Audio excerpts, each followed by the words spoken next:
Assalamualaikum, selamat siang. Terima kasih sudah meluangkan waktu untuk hadir pada sesi konseling hari ini. Bagaimana kabarmu? Waalaikumsalam. Alhamdulillah baik, Bu. Walaupun akhir-akhir ini agak lelah. Terima kasih sudah datang. Di sini kamu bisa bercerita dengan nyaman. Karena apa yang kita diskusikan akan dijaga kerahasiaannya. Saya berharap sesi ini bisa membantu kamu memahami situasi yang sedang dihadapi. Bagaimana perasaanmu saat ini? Saya agak bingung dan tertekan, Bu. Baik, terima kasih sudah jujur menyampaikan perasaanmu. Saya siap mendengarkan apa yang ingin kamu ceritakan. Saya sedang kesulitan membagi waktu antara kuliah dan organisasi. Tugas kuliah semakin banyak, sementara kegiatan organisasi juga cukup padat. Bisa diceritakan lebih lanjut tentang situasi yang kamu alami? Hampir setiap minggu ada rapat dan kegiatan organisasi. Di sisi lain, tugas kuliah juga menumpuk. Saya sering begadang untuk menyelesaikan semuanya. Apa dampaknya bagi dirimu? Saya jadi sering lelah, sulit fokus saat kuliah, dan beberapa tugas terlambat dikumpulkan. Bagaimana perasaanmu ketika hal itu terjadi? Saya merasa kecewa pada diri sendiri karena tidak bisa menjalankan semuanya dengan baik. Jadi, yang kamu rasakan saat ini bukan hanya kelelahan, tetapi juga kekecewaan terhadap diri sendiri karena merasa tidak maksimal dalam menjalankan tanggung jawab. Iya, Bu, saya merasa seperti gagal. Apa yang membuatmu berpikir bahwa dirimu gagal? Karena saya ingin bisa berprestasi di kuliah dan tetap aktif di organisasi. Apakah ada tuntutan dari orang lain untuk selalu berhasil dalam kedua bidang tersebut? Tidak ada yang menuntut secara langsung, Bu. Saya sendiri yang ingin semuanya berjalan sempurna. Jadi, sebagian tekanan itu berasal dari harapan yang kamu berikan kepada diri sendiri? Iya, saya rasa begitu. Dari beberapa hal yang sudah kamu ceritakan, menurutmu masalah utama yang paling mengganggu saat ini apa? Saya tidak bisa mengatur waktu dengan baik dan sulit menentukan prioritas. Jadi, fokus masalah yang ingin kita cari, solusinya adalah bagaimana mengatur waktu dan menentukan prioritas antara kuliah dan organisasi. Iya, Bu. Baik, mari kita fokus pada hal tersebut.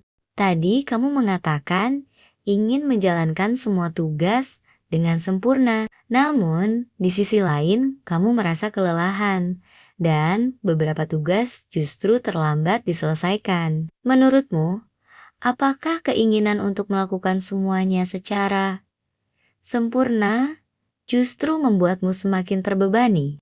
Iya, Bu. Saya baru menyadarinya sekarang. Jadi mungkin bukan karena kamu tidak mampu, tetapi karena kamu memaksakan diri untuk memenuhi terlalu banyak tuntutan dalam waktu yang sama. Benar juga, Bu. Bagaimana jika mulai menerima bahwa tidak semua hal harus dilakukan secara sempurna sekaligus?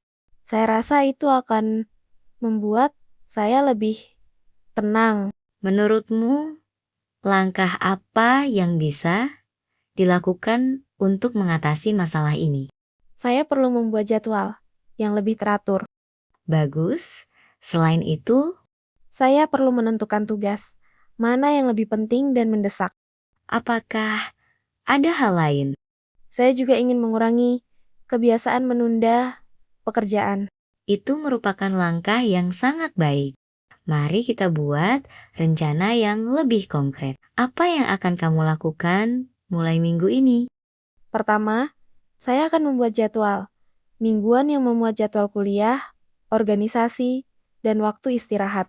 Baik, Kedua, saya akan mengerjakan tugas kuliah segera setelah diberikan agar tidak menumpuk. bagus.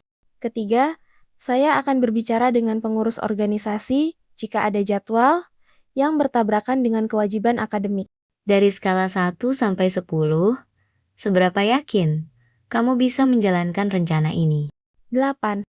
Mengapa 8.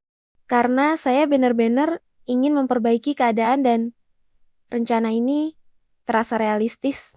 Baik, hari ini kita sudah membahas kesulitan yang kamu alami dalam mengatur waktu antara kuliah dan organisasi. Kita juga menemukan bahwa tekanan yang kamu rasakan sebagian berasal dari keinginan untuk melakukan semuanya secara sempurna. Kamu telah menyusun beberapa langkah yang akan dilakukan untuk memperbaiki situasi tersebut.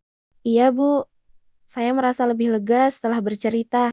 Saya senang mendengarnya. Semoga rencana yang telah dibuat dapat membantu mengurangi tekanan yang kamu rasakan. Pada pertemuan berikutnya, kita dapat mengevaluasi perkembangan yang sudah dicapai. Baik, Bu. Terima kasih atas bantuannya. Sama-sama. Terima kasih juga atas keterbukaanmu selama sesi ini. Sampai bertemu pada sesi berikutnya. Sampai jumpa, Bu. Assalamualaikum. Waalaikumsalam.